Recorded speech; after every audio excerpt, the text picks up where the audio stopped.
नमस्कार, स्वागत है आप सभी का हमारे इस चैनल पर।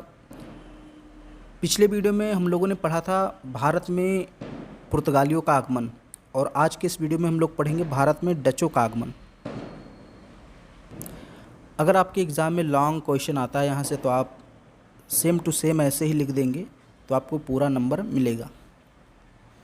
आप चाहें तो स्क्रीनशॉट ले सकते हैं या चाहें तो आप कॉपी में लिख भी सकते हैं।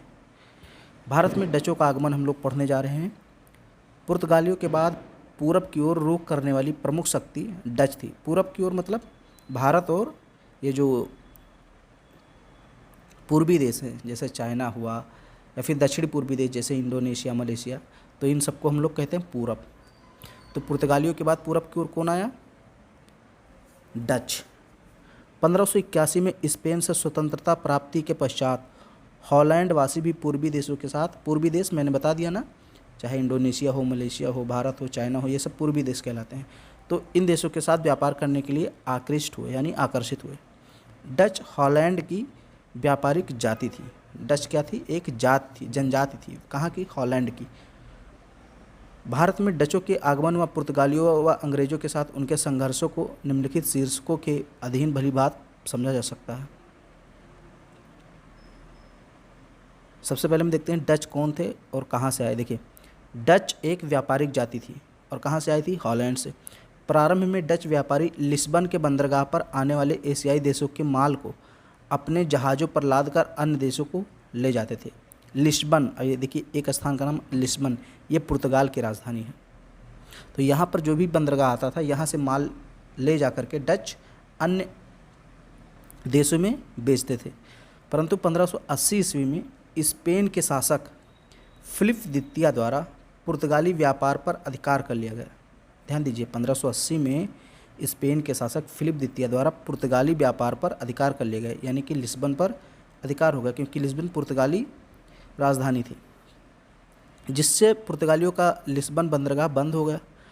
अतः डच व्यापारियों ने स्वयं पूर्वी सागरों की ओर बढ़ना प्रारंभ किया।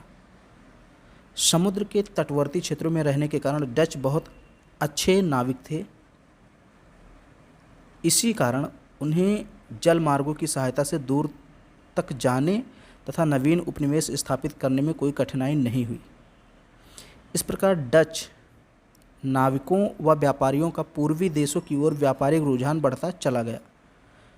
कालांतर में हॉलैंड में पूर्वी देशों के साथ व्यापार करने के उद्देश्य से 8 डच कंपनियां स्थापित हुई। हॉलैंड एक देश है, वहाँ पे 8 व्यापारिक कंपनियां स्थापित की, और वे कंपनियां कहाँ व्यापार करने वाली थी? पूर्वी देशों के साथ।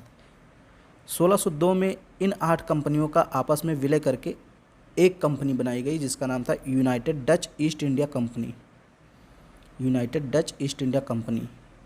इसी कंपनी को पूर्वी देशों के साथ व्यापार करने का एकाधिकार प्राप्त हो गया। एकाधिकार का मतलब ये होता है कि उन क्षेत्र में इसके अलावा और कोई कंपनी व्यापार करने नहीं जाएगी। इसके साथ साथ इस कंपनी को युद्ध तथा संधि व अन्य क्षेत्रों पर अधिकार करने तथा वहां दुर्ग स्थापित करने की भी अनुमति दे दी गई। इसी प्रकार डचों का भारत की ओर आगमन सुनिश्चित हो गया, क्योंकि पूर्वी देशों में भारत एक विशाल व अपार व्यापारिक संभावनाओं वाला देश था। डचों ने भारत में पुलिकट, सूरत, चिंसुरा, कासिम बाजार, पटना, बालासोर, कोचीन आदि स्थानों पर अपनी बस्तियां स्थापित की। ये प्रश्न कई बार पूछा गया है कि डचों ने किन किन क्षेत्रों में भारत में अपनी व्यापारिक कोठियाँ स्थापित की थी या व्यापारिक बस्तियाँ स्थापित की थी। तो ये याद रखिए आप, जैसे कौन कौन सा स्थान है? पुलिकट, सूरत, चिंसुरा, कासिम बाजार। ये देखिए कासिम बाजार एक ही में है, एक ही नाम है कासिम बाजार। पटना, बालासोर, कोचीन, यहाँ पे डचों ने अपनी व्यापारिक कोठियाँ या हम कह सकते हैं व्यापारिक बस्तियाँ स्थापित की थी। चाहे कोठी कहिए चाहे बस्ती कहिए। अब हम लोग देखते हैं डचों एवं पुर्तगालियों के मध्य संघर्ष, क्योंकि डचों से पहले पुर्तगाली आ चुके थे। तो जब डच आए तो दोनों व्यापारियों में व्यापारिक एकाधिकार को लेकर के संघर्ष होता है। डचों के आगमन से पहले समस्त पूर्वी क्षेत्र में पुर्तगालियों का व्यापारिक एकाधिकार था। यानी जब डच नहीं आए थे भारत में, या जो अन्य दक्षिण पूर्वी देश हैं, तो पुर्तगालियों का व्यापारिक अधिकार था, पूरा व्यापार किसके हाथ में था? पुर्तगालियों के। लेकिन जब डच आ गए तो संघर्ष होना तय हो गया। 1620 में इस संघर्ष में डचों को पहली सफलता तब मिली जब उन्होंने पुर्तगालियों पर बेंटम में विजय प्राप्त हुई। धीरे धीरे मलक्का के प्रसिद्ध द्वीपों पर भी उनका अधिकार स्थापित हो गया। 1605 में डचों ने अम्बोयना से भी उन्हें खदेड़ दिया। इसी क्रम में धीरे धीरे समस्त पूर्वी द्वीप पर उनका भी अधिकार स्थापित हो गया। 1619 ईस्वी में डचों ने जकार्ता पर अधिकार कर लिया। 1619 में डचों ने कहाँ अधिकार किया? जकार्ता, इंडोनेशिया की राजधानी है। तत्पश्चात डचों ने श्रीलंका, जावा, सुमात्रा तथा मलाया प्रायद्वीप पर भी अधिकार कर लिया। इसी प्रकार पुर्तगालियों को परास्त करते हुए डच भारत में सूरत, कोचीन, पटना, बालासोर, नीगापट्टम इत्यादि स्थानों पर अपना कब्जा स्थापित करने में कामयाब रहे। अब डचों एवं अंग्रेजों के मध्य संघर्ष आपको थोड़ा सा बता देना है। डचों के आगमन से पहले समस्त पूर्वी क्षेत्र में पुर्तगालियों का व्यापारिक एकाधिकार था। ये तो सेम चीज़ लिखी हुई है।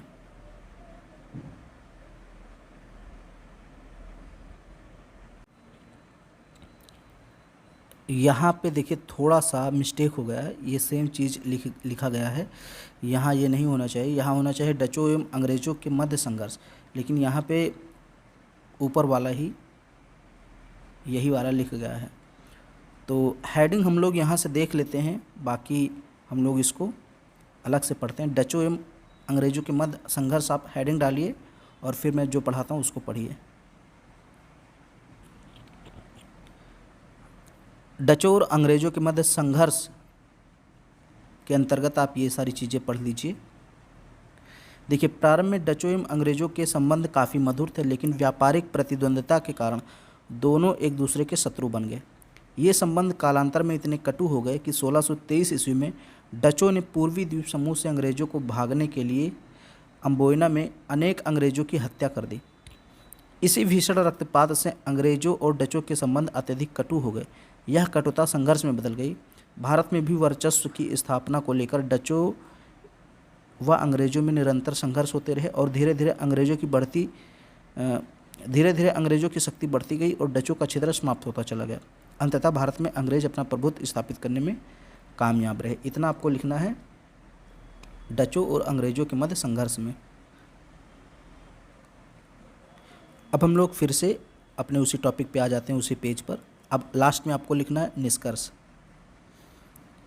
भारत में डच शक्ति का आगमन कोई अप्रत्याशित घटना नहीं थी। तत्कालीन परिस्थितियों में यूरोपीय देशों को भारत में व्यापार के स्वर्णिम अवसर तो दिख ही रहे थे, साथ ही साथ उन्हें साम्राज्य विस्तार की संभावनाएं भी दिखने लगी थी। यही कारण रहा कि डच भी स्वयं को भारत की ओर आने से रोक नहीं पाए। ऐसे में उनका पुर्तगालियों एवं अंग्रेज़ों से संघर्ष होना लाजमी था।